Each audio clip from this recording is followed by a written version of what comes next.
Oi, pessoal, bom dia, boa tarde, boa noite, a depender do horário que você está assistindo essa correção. Meu nome é Maiara Vilas Boas, sou professora de redação do ensino médio de cursinho assistencial e também sou advogada. E hoje eu vou auxiliá-los na correção do 40º exame da Ordem de Direito do Trabalho. Vamos lá? Vamos então começar com a leitura da peça. E o que eu já vou chamar a atenção aqui? Quando formos ler a peça, a gente tem que ter uma atenção desde o início, principalmente com as palavras-chave da nossa questão, do nosso enunciado aqui de peça. Por que eu estou falando isso? A peça nunca vai trazer uma informação, principalmente um detalhamento de informação, à toa. Então, quando você estiver lendo, já passa ali um lapisinho, onde você achou essa informação importante, vai fazendo algum destaquezinho ou escreve isso no rascunho, mas vai tomando esse cuidado e atenção. Bom, vamos lá. Julieta Safira, brasileira, viúva, dona de casa, procurou você como advogado em abril de 2024, ainda enlutada, afirmando que fora casada com Romeu Diamante por 27 anos e que não tiveram filhos. Essas coisas que estão aqui em negrito, eu marquei, tá bom? Não estava marcado no exame. Explicou ainda que seu esposo falecera em consequência de um acidente de trabalho em 25 de fevereiro de 2024, aos 60 anos de idade, dias após retornar de suas férias. O inquérito policial instaurado apontou negligência da sociedade empresária como causa da morte. Seu finado esposo era empregado da sociedade empresária Distribuidora Capuleto Limitada, desde 25 de janeiro de 2018, na qual exercia a função de estoquista e fazia a separação da carga que era transportada nos caminhões para os clientes. A sociedade empresária está localizada em Osasco, no estado de São Paulo, mesmo município onde o casal vivia.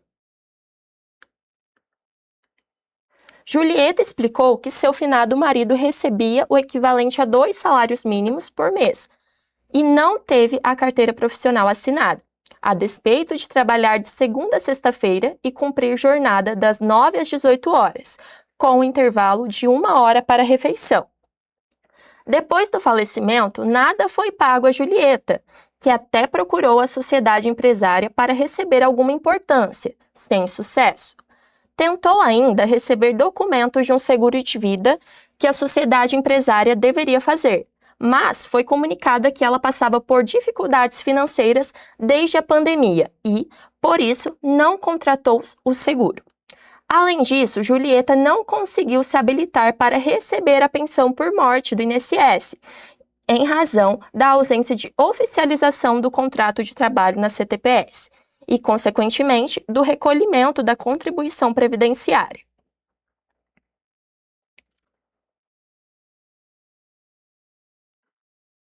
Julieta explica que teve de pegar dinheiro emprestado com familiares para pagar o enterro, total de R$ 1.000, e agora está em franco desespero, porque com o falecimento do seu esposo começou a passar dificuldades financeiras, uma vez que sempre foi dona de casa, tem 62 anos de idade e todos os gastos eram arcados pelo falecido. Julieta lhe entregou os seguintes documentos: a certidão de óbito, na qual consta como declarante Julieta e que o falecido não deixou filhos, a cópia integral do inquérito policial, no qual a conclusão da autoridade policial é de que a sociedade empresária empilhou inadequadamente material pesado que tombou e vitimou Romeu, encontrado pelos bombeiros sem vida embaixo do entulho e vestindo o uniforme com o logotipo da sociedade empresária Distribuidora Capuleto Limitada. O extrato bancário da conta do falecido dos últimos 12 meses, no qual consta, no dia 5 de todos os meses, a transferência bancária correspondente a 2 salários mínimos feito pela distribuidora, o recibo de R$ 1.000 relativo aos gastos com caixão, flores e missa em uma funerária local, a convenção coletiva da categoria do falecido, vigente de março de 2023 a fevereiro de 2025, na qual consta, na cláusula 37, a obrigação dos empregadores contratarem às custas deles seguro de vida e acidentes pessoais para seus empregados com prêmio de no mínimo R$ 25.000 em caso de morte e R$ 10.000 em caso de invalidez permanente. O termo de inventariante judicial assumido por Julieta no inventário aberto para a adjudicação de um automóvel no ano de 2012, o único bem deixado pelo falecido, cujo valor estimado é de R$ 18.000. Vamos aqui para as afirmações para fazermos a peça. Considerando que Julieta procurou você como advogado para pleitear os direitos lesados, informando que se encontra em precária situação financeira, elabore a peça processual pertinente. A peça deve abranger todos os fundamentos de direito que possam ser utilizados para dar respaldo às nossas pretensões. Simples menção ou transcrição do dispositivo legal, ou seja, da lei, não confere pontuação. Nos casos em que a lei exigir liquidação de valores, o examinando deverá representá-los somente pela expressão RS cifrão, admitindo-se que o escritório possui setor próprio ou contratado especificamente para tal fim.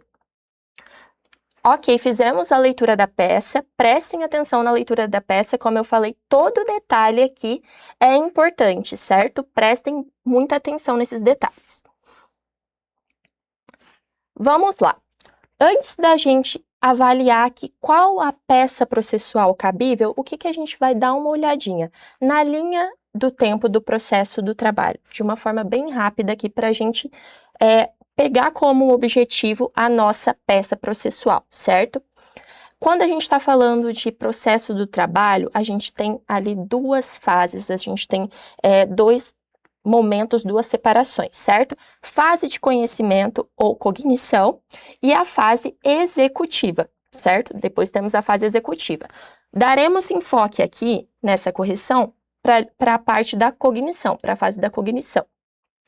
Como que a gente começa o processo trabalhista, pessoal? Com a petição inicial, que no processo trabalhista é a reclamação trabalhista, certo? Depois a gente tem a notificação, a gente tem a audiência de conciliação depois, para tentar um acordo entre as partes. Não tendo esse acordo, a gente vai para a audiência, depois dessa audiência a gente ainda tem a sentença, aí depois começa a possibilidade de recursos, enfim. Só que o que eu quero que vocês entendam aqui é que o que inaugura o nosso processo trabalhista é a petição inicial, a reclamação trabalhista.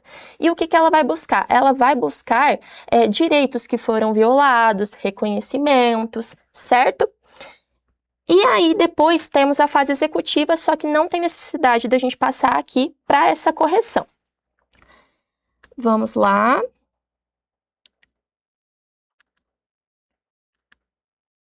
Quando a gente pega essa peça aqui, e a gente percebe que não teve nenhum marco processual ainda, ou seja, não teve na nossa peça falando que houve algum recurso, que houve algum marco ali do processo, que houve notificação, que teve audiência de conciliação ou qualquer coisa, não tem. Só está falando ali de direitos que foram violados, carteira que não estava assinada, só informações de direitos violados.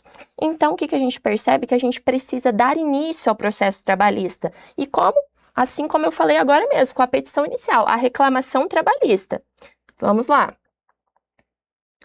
Coloquei aqui para vocês alguns elementos da reclamação trabalhista para a gente relembrar, certo? E o que eu vou chamar a atenção aqui? Esse foi um exame do 40º exame da ordem. E algumas pessoas, alguns alunos, se confundiram com a peça de ação de consignação em pagamento. E por que não seria essa peça, pessoal? Porque aqui a gente não tem o empregador tentando pagar, tentando um contato para pagar o que era de direito do empregado. A gente não tem isso. Pelo contrário, aqui nós temos o quê? Uma sucessora. Nós temos a viúva procurando a empresa para tentar receber alguma coisa, mas não recebeu, não conseguiu. Então, a gente não está falando de consignação em pagamento. Por exemplo, uma das coisas também que pode fazer com que precise de ação de consignação em pagamento é dúvida sobre quem é o verdadeiro credor. Aqui não há dúvida sobre quem é o verdadeiro credor.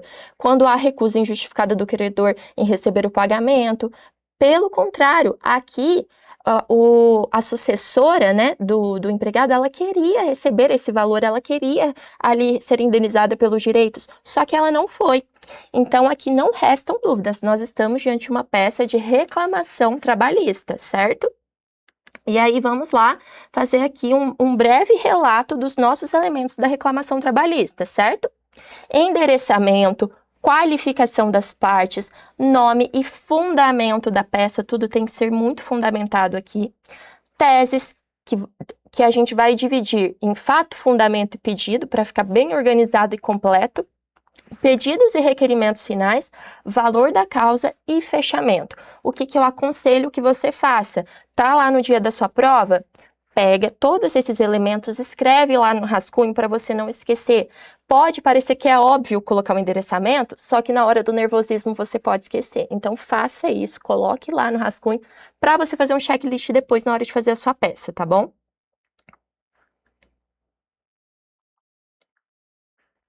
Então vamos lá. Começando aqui, dando início à nossa peça. Qual que é a primeira coisa que nós faremos? O endereçamento, certo? E aqui, para onde deveria ser endereçado? Para a Vara do Trabalho de Osasco SP, porque o nosso enunciado, ele traz essa cidade, ele traz esse estado, então teríamos que colocar esse, tá bom? Ao juízo dá 3 pontinhos Vara do Trabalho de Osasco SP, não sabemos qual é a vara, então coloque 3 pontinhos, nada de inventar informações. Aqui, coloquei só Osasco, vou perder ponto? Como ali tinha indicação do SP, era ideal que você colocasse. Agora, se no dia da sua prova, vamos supor que não tenha o estado, calma, tudo bem, você não é obrigado a ter conhecimentos geográficos, então você coloca ali da forma como está, certo? Vamos lá. E aqui eu ainda chamei a atenção para vocês aqui no nosso documento, do artigo 651 da CLT, que fala que as competências da Junta de Conciliação e Julgamento é determinada pela localidade onde o empregado, reclamante ou reclamado presta serviços, e onde o Romeu prestava serviços, em Osasco, SP, certo? Na cidade de Osasco, SP. E aqui a gente fez o endereçamento, agora a gente vem para a qualificação das partes, certo? E aí, poderíamos qualificar com o espólio de Romeu Diamante, representado pela inventariante Julieta, ou nós poderíamos qualificar diretamente a Julieta, tá? Nesse caso aqui, a FGV pontuou as duas possibilidades, tá? Eu trouxe aqui para vocês aqui embaixo, eu vou mostrar já já. Mas, o que eu aconselho aqui? O enunciado, ele mostrou que já tinha um processo de inventário aberto e que foi assumido pela Julieta. Então, era muito melhor, o mais correto possível era você fazer espólio de Romeu Diamante representado pela inventariante Julieta Safira. Era o mais correto, mas se você fez da forma de baixo, tá ok, também pontuou, tá bom? Inclusive, pessoal, a Julieta era uma sucessora, então ela tinha legitimidade também para propor essa ação em nome próprio, tá? Inclusive tem uma lei que permite isso, que fala da legitimidade dela. Qual que é o nome da ação? Reclamação trabalhista. Coloquei aqui para vocês, olhem. Marca aqui. Reclamação trabalhista. E aonde está a fundamentação? 840, parágrafo 1º da CLT. Aqui, ó. Tem que colocar o fundamento. Pelo rito não deu para a gente colocar, a gente não tem o somatório dos pedidos para ver o rito, ver o valor da causa, enfim, não teria como aqui colocar, então a gente não inventa. Em face da Sociedade Empresária Distribuidora Capuleto Limitada, qualificação completa, endereço completo, aduzindo a matéria de fato e de direito a seguir. Então, qualifiquei todas as partes aqui, reclamado e reclamante. E, pessoal, aqui, olha, o que eu vou chamar atenção também. Ó, brasileira, viúva, dona de casa, na qualificação da Julieta. CPF, RG, residente domiciliada, eu coloquei aqui o básico e informações que eu não tinha, também não inventei. Vamos lá. Peça no formato de reclamação trabalhista, endereçou para o juiz da Vara do Trabalho de Osasco SP, ganhou 0,10. Indicação do artigo 840, parágrafo 1º, que é o que fundamenta a nossa peça, mais 0,10. Então, aqui no óbvio, você já ganhava 0,20, tá?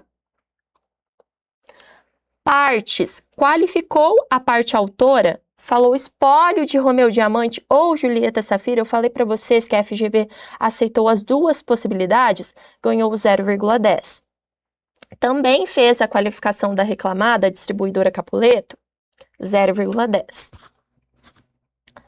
E aí, agora, a gente vai começar com as teses. Passamos ali daquele preâmbulozinho, do endereçamento, qualificação, vamos para as teses. E por isso que eu falei para vocês que é importante a gente marcar coisas importantes e detalhamentos do enunciado. Lá no enunciado da peça, tem uma parte que fala que a viúva do Romeu, ela tem 62 anos de idade. Não é à toa que a FGV colocou essa informação, pessoal. Por quê? Porque ela é pessoa idosa.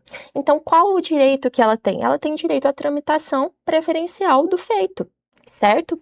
E aí, tá com dúvida de achar o artigo? Pega a palavra-chave, vai lá no índice remissivo, idoso, tramitação preferencial, pega alguma palavrinha-chave, vai no índice remissivo que você vai achar o seu artigo com calma, tá bom? A autora é pessoa idosa, atualmente com 62 anos, razão pela qual requer, com fundamento no artigo 1048.1 do CPC, a prioridade de tramitação do feito, e artigo 71 da Lei 10.741, que é o Estatuto do Idoso, certo?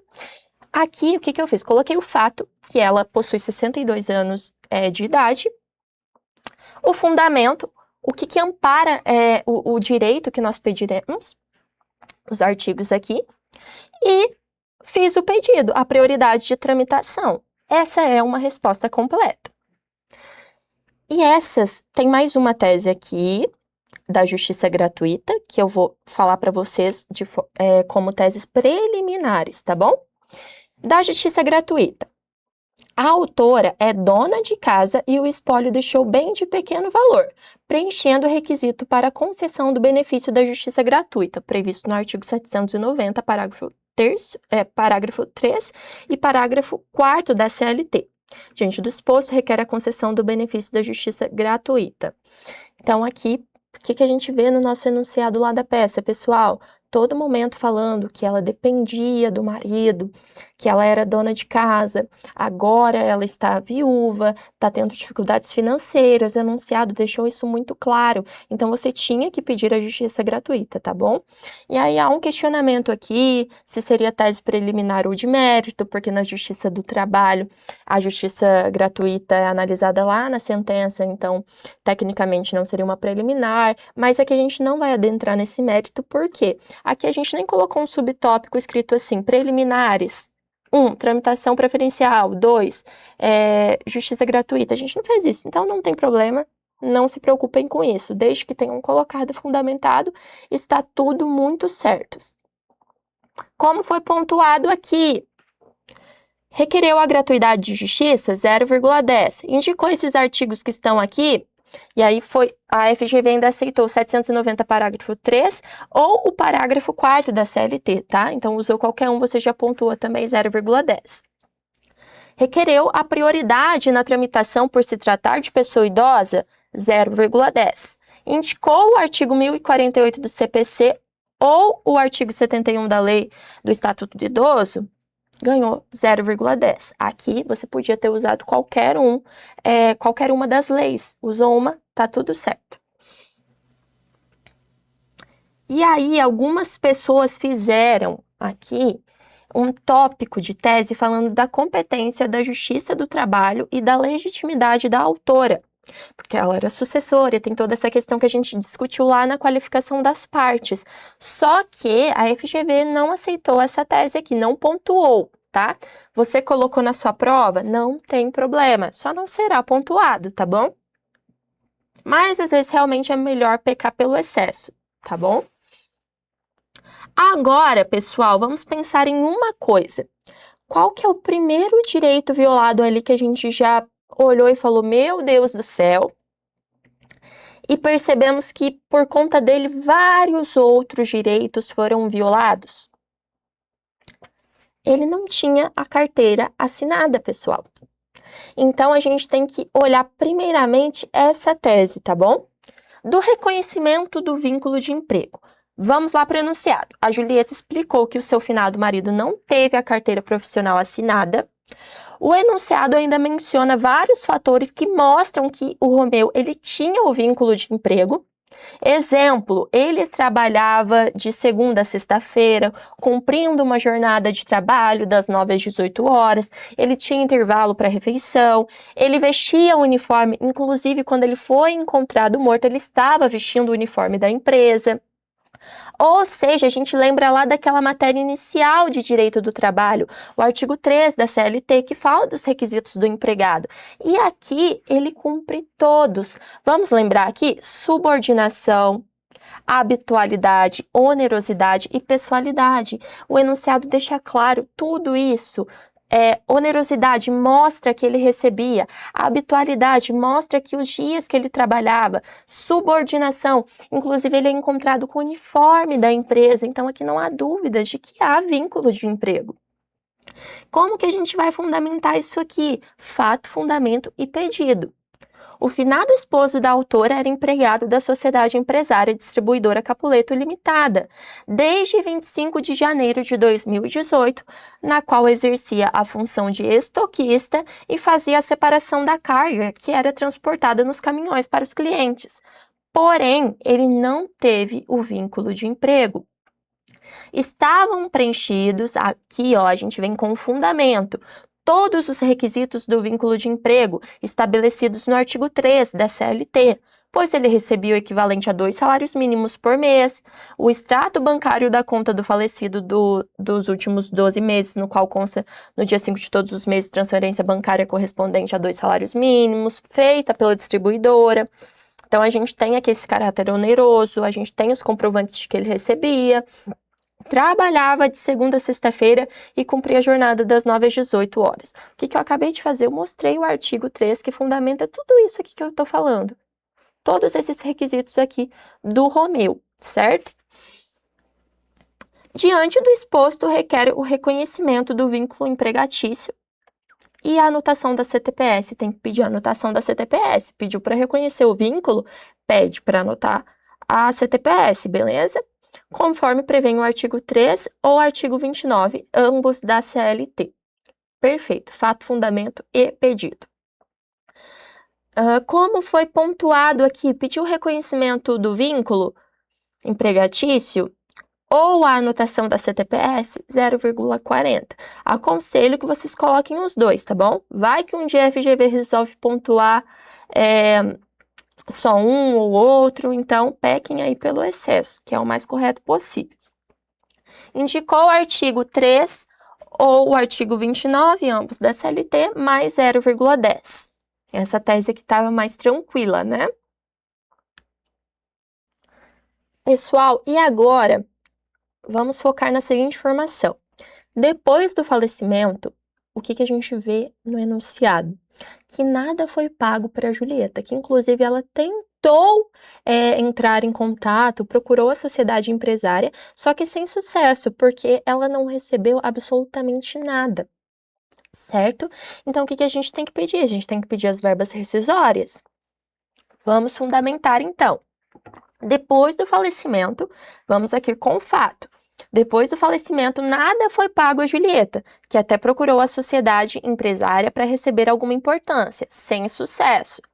Assim, em razão da ruptura contratual, requer as verbas pela extinção do contrato, saldo salarial de fevereiro de 2024, proporcionais do 13º salário das férias com um terço, e ainda o FGTS e a multa do 477, parágrafo 8 da CLT. Nesse caso aqui, nessa prova em específico, a FGV ela não cobrou um detalhamento maior aqui das verbas rescisórias.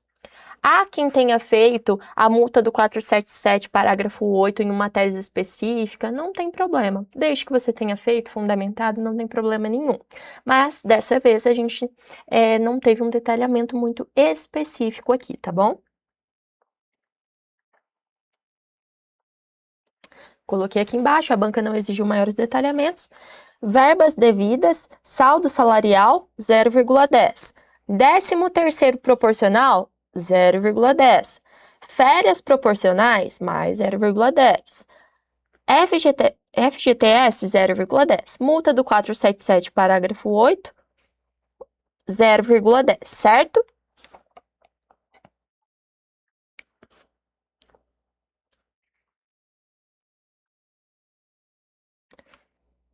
Daí aqui a gente vem para mais uma tese.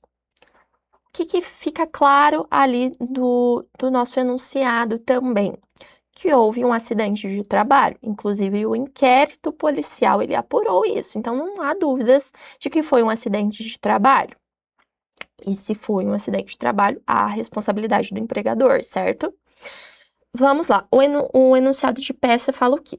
Explicou ainda que seu esposo falecera em consequência de um acidente de trabalho, o inquérito policial apontou negligência da sociedade empresária como causa da morte. Beleza. Tem gente que fez essa tese aqui para falar que houve o acidente de trabalho e aqui tem caracterizado esse acidente de trabalho com fundamento no artigo 19 da Lei 8.213 de 91, só que nesse caso aqui a FGV não pontuou, não houve pontuação atribuída pela banca a essa tese. Qual que é aqui a possível justificativa para isso? Lá no nosso enunciado já está falando isso. Inclusive, se eu não me engano, tem até o artigo. Então, seria uma tese dada para gente. E a FGV não vai fazer isso, né? Infelizmente. Então, aqui não foi pontuado, tá? Mas aí, se você fez, também você não perdeu ponto, tá? Podem ficar calmos. Mas vamos agora, então, para outra tese, tá? O que a gente verificou também lá na nossa peça? Que a Julieta, ela teve que emprestar dinheiro para pagar um enterro, flores ali numa funerária local. Ou seja, ela gastou o dinheiro e ela gastou um dinheiro ainda que foi emprestado porque a pobre viúva não tinha nem condições de pagar o próprio velório do esposo, sabe? Então, aqui houve esse dano emergente, houve esse dano material. Então, a gente tem que pedir para esse dano ser indenizado, porque ela gastou uma quantia considerável aqui. Então, vamos lá. Qual que é o nosso fato? A autora teve de pegar dinheiro emprestado com familiares para pagar o enterro, total de R$1.000, conforme recibo anexo relativo aos gastos com caixão, flores e missa em uma funerária local. Fato, certo? Assim, com fundamento no artigo, estamos no fundamento 186, artigo 927 e 949 do Código Civil, requer a indenização pelo dano emergente sofrido. Aqui, se você pediu a indenização pelo gasto com enterro, você ganhou 0,50, tá bom? E tínhamos que ter feito essa tese, tá bom? Indicou o artigo 186, ou 927, ou 948, inciso 1, ou 949, 0,10, certo? Aqui a gente usou vários, inclusive, porque, como eu falei, é sempre melhor pecar pelo excesso. Tomar cuidado. Próxima tese.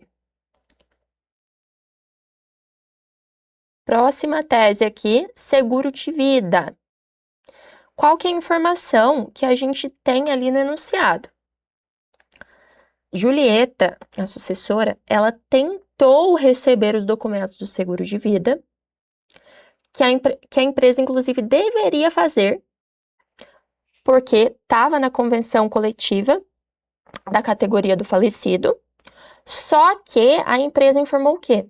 Que eles estavam em período de pandemia e, por isso, eles não contrataram o seguro. Só que estava na convenção coletiva da categoria do falecido a obrigação de ter o seguro de vida. O seguro de vida, ele previa aqui o prêmio de no mínimo R$25.000 em caso de morte. Então, a gente vai ter que pedir a indenização desse seguro de vida. Qual que é o nosso fato aqui?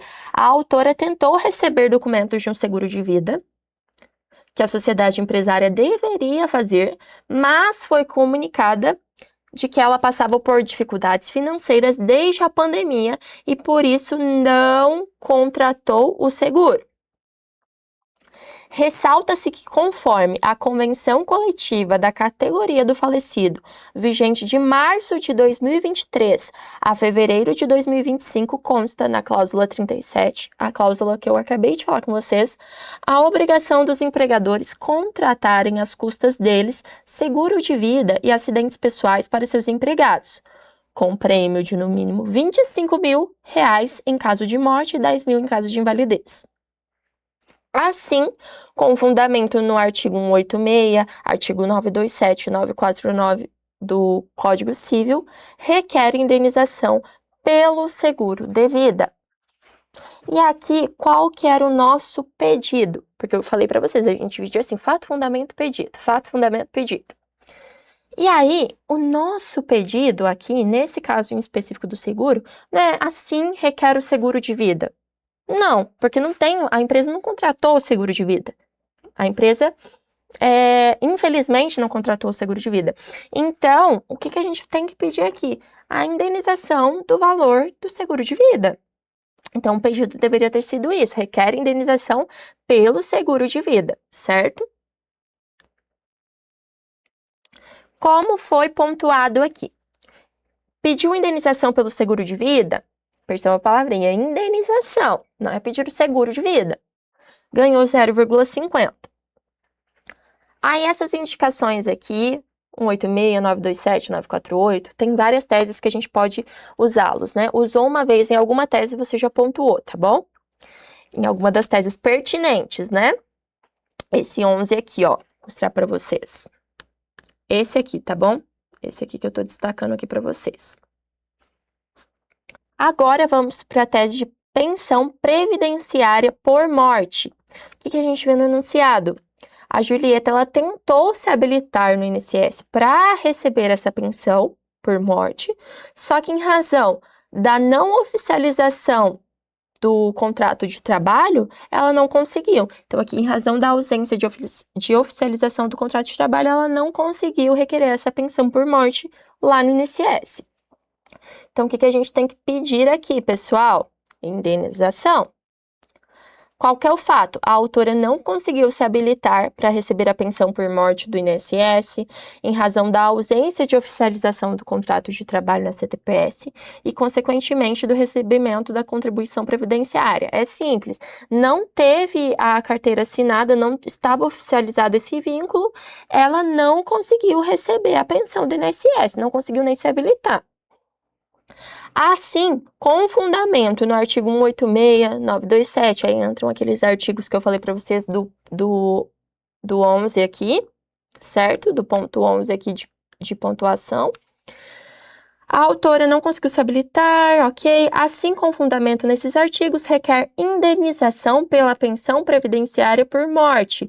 Aqui a gente também vai pedir a indenização do valor, porque não teve como receber a pensão, a gente vai pedir essa indenização aqui do valor.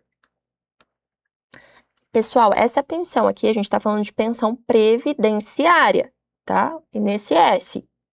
Agora, a gente tem que pensar na pensão mensal que o empregador tem que pagar, tá bom? Vamos lá. Próxima tese aqui, então. Pensão mensal.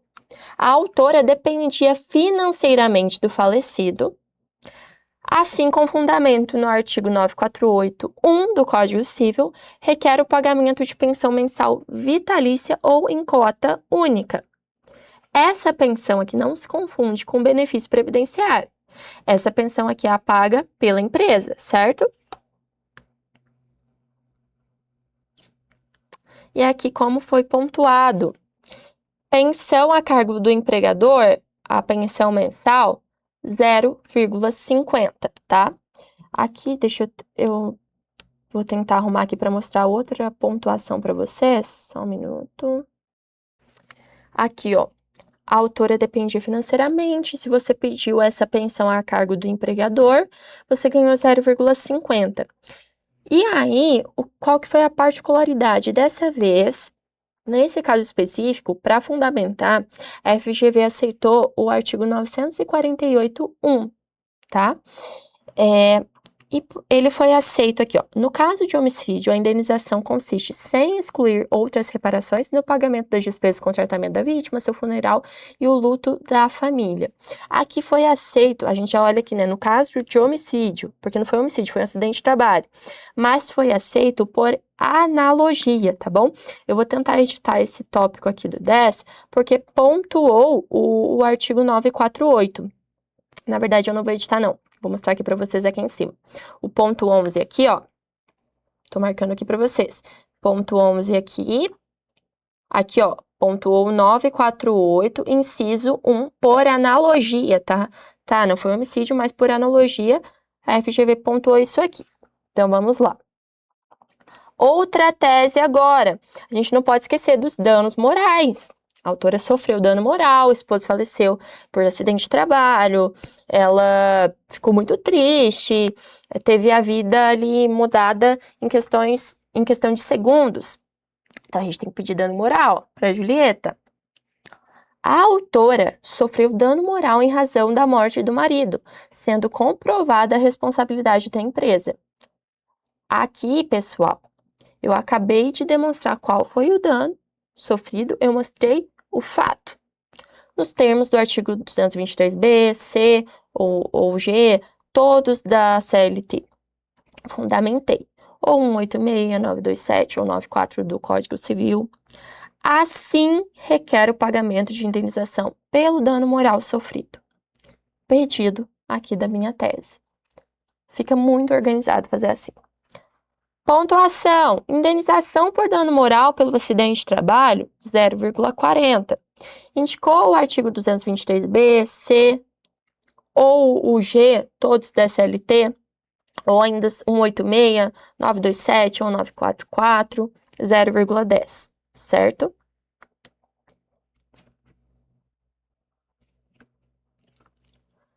Agora aqui a parte interessante, que a gente não pode esquecer, os honorários de sucumbência. Ao final, requer seja reclamada condenada ao pagamento de honorários de sucumbência, conforme previsão do artigo 791-A da CLT. Esse artigo, ó, já está até na nossa cabeça, né, de advogados. Requer honorários advocatícios, 0,30, se você pediu esses honorários, e indicação do artigo 791-A da CLT, 0,10. Agora, parte final da nossa peça, dos pedidos e requerimentos finais. Diante do exposto requer, o que a gente vai pedir agora? Sabe aquelas teses, todas essas que nós acabamos de fazer? A gente vai colocar cada uma em um tópico aqui e vamos pedi-la. Então, aqui, diante do exposto requer. Vocês se lembram qual foi a nossa primeira tese? Foi o reconhecimento do vínculo empregatício e da anotação da CTPS. Então, o que a gente vai pedir aqui logo de cara? O reconhecimento do vínculo empregatício com a anotação da CTPS. Ponto, vírgula, vamos para o próximo. Foi das verbas rescisórias. O pagamento das verbas rescisórias no valor de RS cifrão 3 pontinhos, porque o nosso enunciado lá de peça, ele pediu para a gente fazer essa indicação com RS cifrão dos valores, tá bom? E aí não tem o valor, não inventa, tá bom? Por favor, coloque RS cifrão 3 pontinhos. O reconhecimento do evento como acidente de trabalho e a consequente responsabilização do empregador. Aqui foi daquela tese em vermelho que eu falei para vocês que não foi pontuada porque não havia dúvidas que era um acidente de trabalho. A condenação da reclamada ao pagamento de indenização pelo gasto com o enterro, o seguro de vida, pensão previdenciária e pensão mensal vitalícia, no valor de RS cifrão 3 pontinhos. Aqui saiu sem o cifrão, vocês pensem que tem um cifrãozinho aqui. Ou seja, essa parte aqui, né, essa parte aqui é das verbas rescisórias. E aí, qual que é o último pedido aqui? A condenação da reclamada ao pagamento de indenização pelo dano material sofrido no valor de RS cifrão. Beleza? Por fim, vamos requerer mais coisas aqui. E o que eu chamo a atenção? Esses primeiros pedidos que a gente fez são os pedidos das teses, tá bom? Agora, a gente vai vir com as partes mais, com as preliminares, de certa forma, e também com as questões que dão andamento processual. Então, é a parte de pedir isso também, a gente tem que pedir. Então, aqui, ó, por fim, requer a tramitação preferencial do feito, a notificação da reclamada para, querendo responder por todos os atos e termos da presente ação, sob pena de confissão e revelia, a concessão do benefício da justiça gratuita, e aí percebam, justiça gratuita e tramitação preferencial do feito, que foram teses que eu chamei a atenção de vocês como teses preliminares, elas estão aqui embaixo, certo?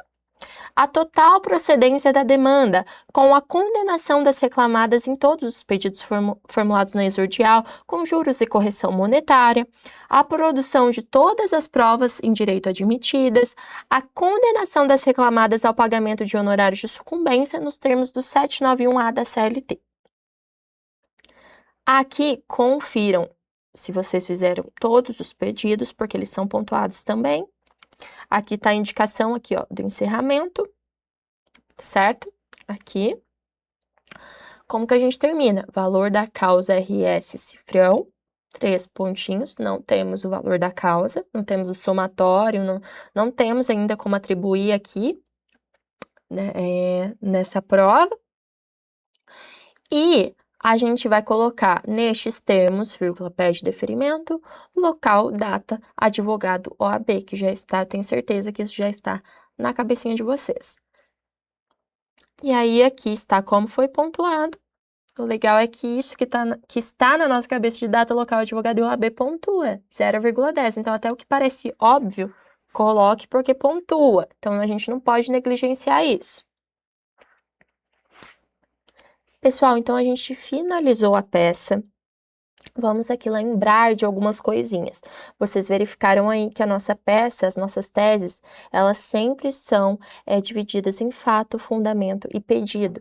Esse é um modelo que faz com que a sua tese ela esteja de forma completa, certo? Para que você não esqueça nenhuma parte da resposta, para que você faça um checklist ali se a sua resposta está completa. A gente também verificou aqui que durante a nossa peça, durante a leitura da peça, é importante que a gente faça umas observações, principalmente em detalhamentos feitos pela banca, porque eles não estão ali à toa. Então, marquem, coloquem ali no rascunho para que vocês não se esqueçam. São muitas teses, então pode ser que você faça uma confusão, beleza? Então façam isso. A gente também viu ali, lá no início, os elementos da reclamação trabalhista, elementos necessários, que eu falei para vocês. Coloquem esses elementos no rascunho, para você verificar se está tudo na sua prova. Não se esqueçam de fazer isso. Vai perder uns minutinhos ali, mas vai compensar. É para te ajudar, beleza? Então, essa foi a nossa peça. Espero que vocês tenham conseguido, beleza? Beleza, agora vamos para as questões da nossa prova. E aí, outra coisa aqui, ó. No dia da sua prova, você vai estar pensando loucamente na peça processual. Qual que é a peça, qual que é a peça, qual que é a peça? Eu sei, porque eu já passei por isso. Então, o que eu aconselho vocês a fazerem? Leiam de cara a peça, entendam ali qual que é a peça e foquem nela, façam a peça.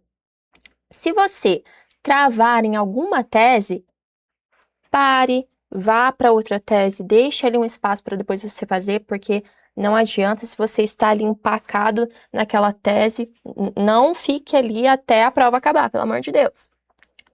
Então, tome cuidado com esse tempo, mas eu indico que vocês façam a peça primeiramente, tá bom? E aí, tá muito travado ali em alguma tese, como eu falei, deixa o espaço, aí terminou ali, não conseguindo fazer uma tese, vai para as questões, tá? Vá para as questões, faça as questões, e aí quando você terminá-las, você retoma ali a peça e tenta terminar a tese que você não estava conseguindo, tá bom? Não adianta você falar, não, vou fazer a questão logo, vou matar as questões para fazer a peça.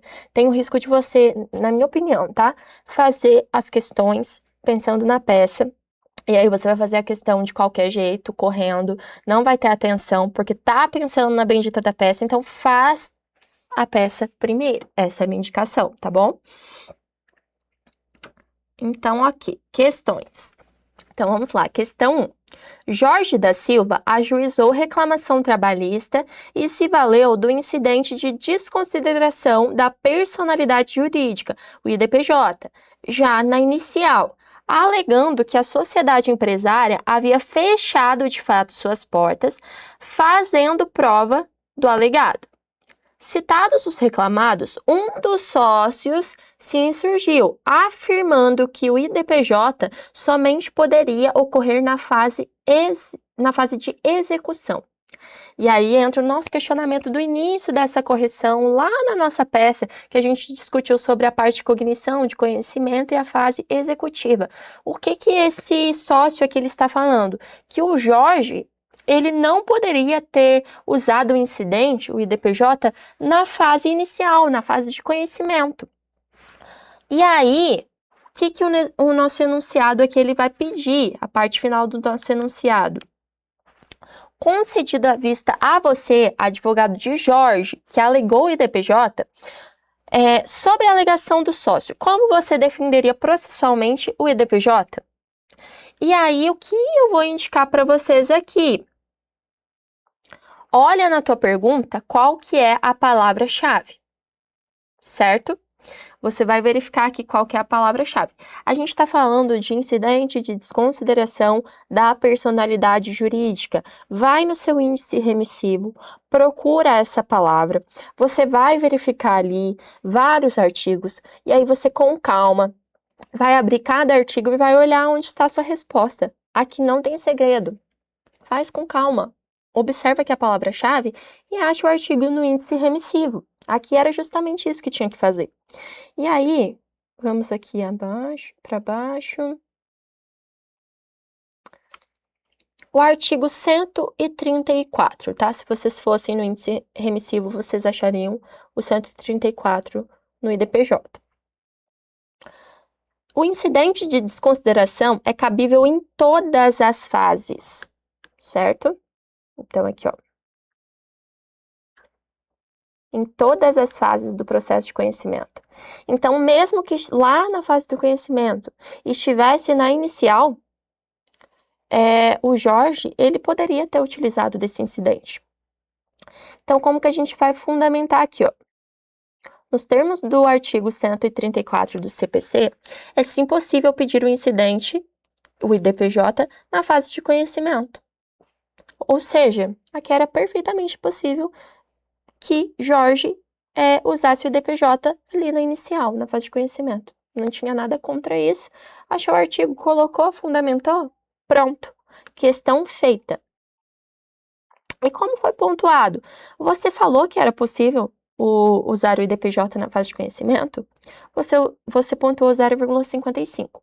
Você indicou o 134 do CPC ou o 855A da CLT? Você ganhou mais 0,10, beleza? Então, essa questão aqui estava até tranquila. Agora, a letra B. Caso o juiz rejeite o IDPJ, cabe recurso de imediato?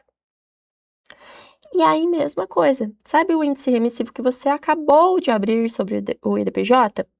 Você vai olhar os artigos e vai procurar um que dê a minha resposta, se cabe recurso ou não.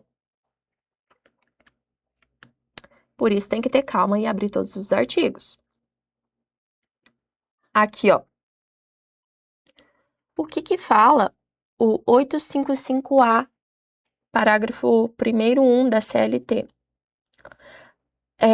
Na fase de cognição, não cabe recurso de imediato, na forma do parágrafo 1º do artigo 893 desta consolidação.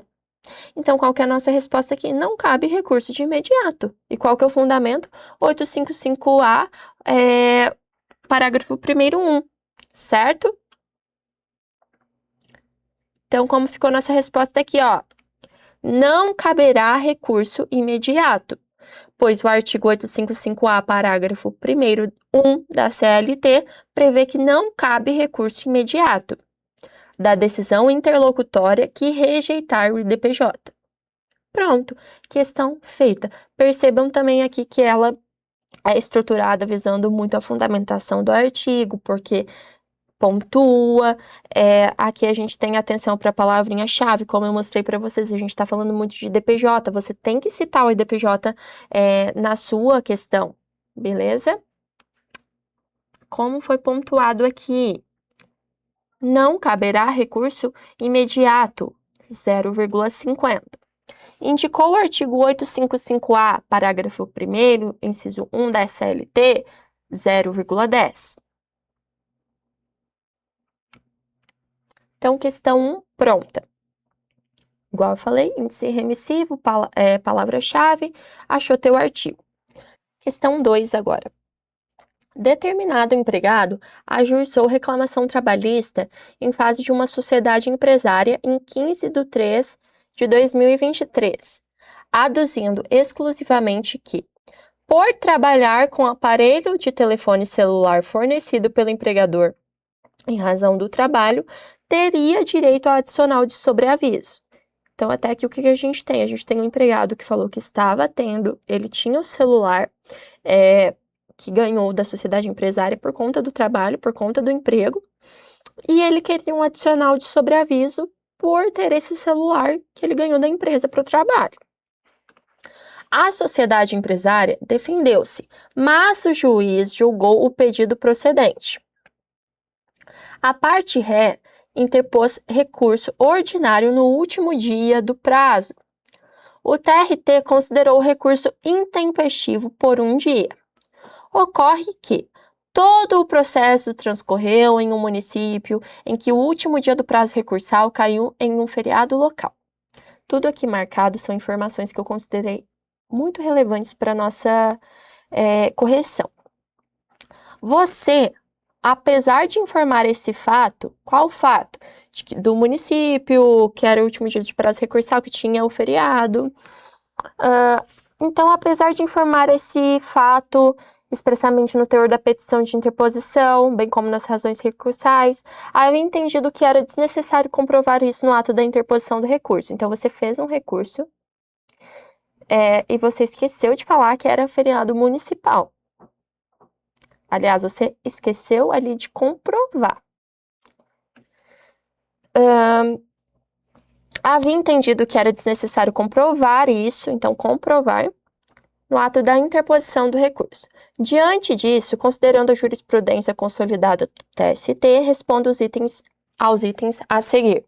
Observação aqui, que a gente deve fundamentar as respostas, mera citação de dispositivos legais não confere pontuação. Qual que é a primeira pergunta aqui? Na qualidade de advogado da sociedade empresária,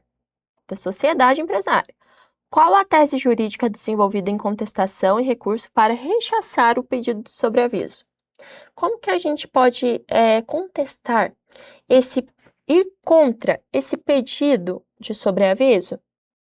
Como que a gente pode confirmar que não há a possibilidade de ter esse pedido de sobreaviso? Essa é a pergunta. E aí, a gente tem que avaliar mais uma vez palavra-chave. Sobreaviso, aqui não é uma palavra-chave, a gente poderia olhar no índice remissivo. Eu fiz isso para fazer todas essas respostas aqui para vocês. O que a gente olharia? No índice remissivo, uma súmula, item 1 do TST. O que ela fala? O simples fornecimento de celular ou de instrumentos telemáticos ou informatizados não caracteriza por si só o sobreaviso, tá? Não caracteriza sobreaviso. Então, a gente poderia rechaçar o pedido de sobreaviso falando justamente dessa súmula. Como ficou a resposta? O simples fornecimento, o uso de celular, instrumentos telemáticos ou informatizados não caracteriza sobreaviso, nos moldes da súmula 428, item 1 do TST. Bem simples também, muito rápida a resposta. Falou que esse simples fornecimento aí do celular, ele não caracteriza o sobreaviso, você ganhou 0,50. Você indicou essa súmula que está lá no seu índice remissivo, você ganhou mais 0,10, tá bom?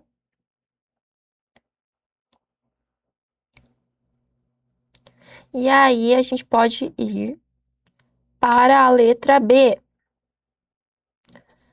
Na qualidade de advogado da sociedade empresária, qual a tese jurídica processual a ser desenvolvida para defender a tempestividade na interposição do recurso ordinário? Então, a gente tem que ir lá no índice, procure a palavrinha feriado. Ou pode ser tempestividade, palavrinhas-chave. E vai procurando. Você acharia o quê? A súmula 385. Aí você abriria a súmula e iria ler que está escrito o seguinte: incumbe a parte o ônus de provar, quando da interposição do recurso, a inexistência de feriado local que autorize a prorrogação do prazo recursal.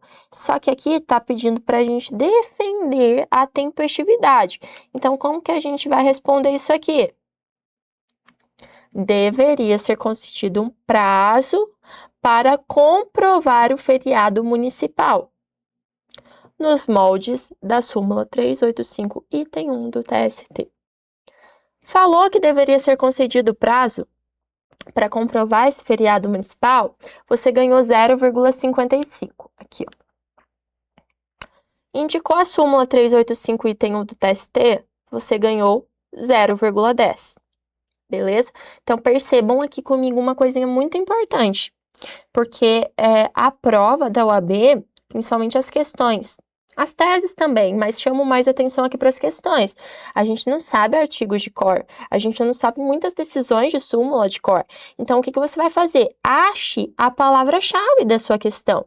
Achou a palavra-chave? Vai no índice remissivo e você acha qual que é o artigo de resposta. E aí você não vai só transcrever o artigo, você vai fundamentar a sua resposta com o artigo. Leu o artigo, interpretou o que ele diz, você consegue responder e fundamentar no artigo, tá bom? A minha prova do exame da ordem eu fiz exatamente dessa forma. Eu olhava o índice remissivo e artigo por artigo, tinham algumas teses até que eu nem sabia ali exatamente o que eu poderia colocar, mas como eu fui lendo artigo por artigo, eu peguei e achei a resposta uma hora. Então, até essa calma para procurar artigo, você consegue estar lá no seu VAD. É só você ter calma, respirar e localizar, tá bom? Espero que vocês tenham conseguido também. E essa foi a correção da questão número 2. Pessoal, e essa foi a nossa correção. Espero que vocês tenham conseguido pontuar, espero que tenham ido bem. Fiquem calmos, porque é tudo um aprendizado aqui. Esse é o momento de errar. Se você errou, tá tudo bem. A gente erra aqui para poder acertar lá na prova. Então, respira, estudou, verificou aqui. A gente tem macetes, tá? Para conseguir fazer a resolução das questões. Então, eu passei essas dicas para vocês hoje aqui. Espero que vocês as usem. E é isso, pessoal. Espero que vocês tenham feito um bom proveito dessa correção e boa sorte para vocês no futuro exame que vocês forem fazer.